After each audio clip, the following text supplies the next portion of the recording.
Olduğumuz kardeşlerimizin tüm zorluklarını, içinde bulundukları koşullardaki tüm sıkıntılarını bizzat bilen ve bunun için aynı zamanda mücadele eden bir yol arkadaşınız olduğumuzu da özellikle ifade etmek istiyorum. Ülkemizdeki gazetecilik koşulları anlamında çok değerli değerlendirmelerinde inşallah anlamlı ve önemli olan kısmı da soğuk bir kış sabahında, gecenin en geç saatinde, bir afet bölgesinde, bir adliye koridorunda, bir meydanda büyük bir fedakarlıkla görev yapan sizlersiniz. Bir fotoğrafın arkasındaki saatler süren bekleyişi, bir haberin arkasındaki teyit zincirini, bir canlı yayının arkasındaki görünmeyen emeği en iyi siz bilirsiniz. Sizler imkanların ötesinde büyük bir özveriyle görev yapan emekçilersiniz. Bugün bu anlamlı günü kutlarken dünya genelinde bu mesleğin ne kadar ağır bedellerle icra edildiğine de hep birlikte şahitlik ediyoruz. Geride bıraktığımız yıl dünyada basın mensupları açısından maalesef kara bir yıl olarak tarihe geçti. İsrail, Ekim 2023'ten bu yana Gazze'de yürüttüğü o kanlı saldırılarda 270'e yakın gazeteci kardeşimizin hayatına kastetti.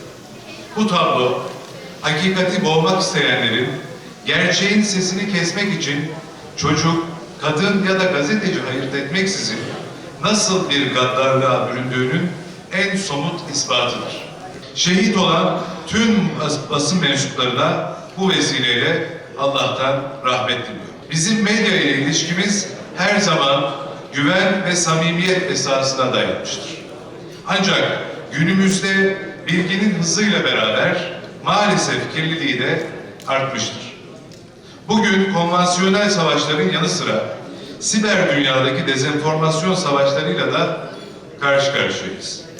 Bu savaş bilginin kirletilmesi ve hakikatin dönüşmesi üzerinden ilerlemektedir. İçinde bulunduğumuz çağda yalan saniyeler içinde kıtaları aşarken gerçeğin sesi maalesef bazen bu gürültüde kısılmaktadır. Sistematik yalanlarla toplumun sinir uçlarıyla oynandığı bu süreçte yerel ve ulusal basınımızın etik değerlere bağlı duruşu ülkemizin en büyük güven kaynağıdır. Medyayı zayıflatmaya yönelik her girişim aslında halkın haber alma hakkına ve demokrasinin bağışıklık sistemine bir saldırıdır. AK Parti olarak bugüne kadar olduğu gibi bugünden sonra da bu tür girişimlerin karşısında durmaya, basının özgür ve güçlü yapısını korumaya kararlılıkla devam edeceğiz. Sizlerin sesi ne kadar gür çıkarsa, yalanın ve manipülasyonun ömrü o kadar kısa olur. Bilginin saptırılmadan en süratli ve şeffaf şekilde milletimize ulaşması bizim iletişim anlayışımızın merkezinde yer almaktadır.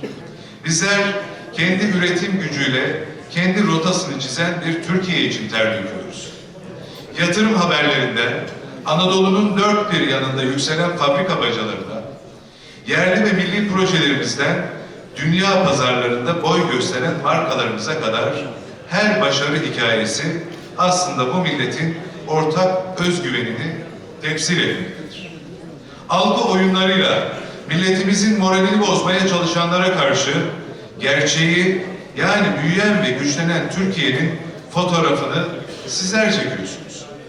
Değerli arkadaşlar, şunu özellikle vurgulamak isterim ki bizler siyaseti hiçbir zaman dar kimlik alanlarına sıkıştırmadık.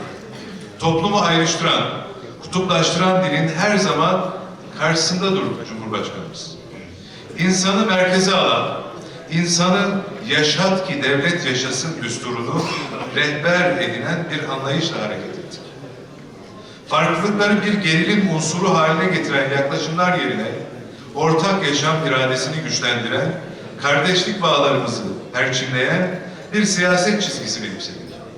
Bu anlayışla demokratik alanı genişleten ve toplumsal birlik zeminini tahkim eden pek çok tarihi adımı kararlılıkla hayata geçirdik.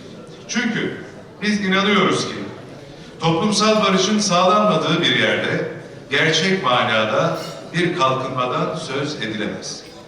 Hedefimiz son derece net. Daha müreffeh bir Türkiye ve daha güçlü toplumsal yapı inşa etmek. Ancak bu şahlanışın, bu büyük yürüyüşün olmazsa olmaz ön şartı huzurdur, emniyettir. Bu sebeple terörsüz Türkiye ve terörsüz bölge idealimizden asla taviz vermiyoruz.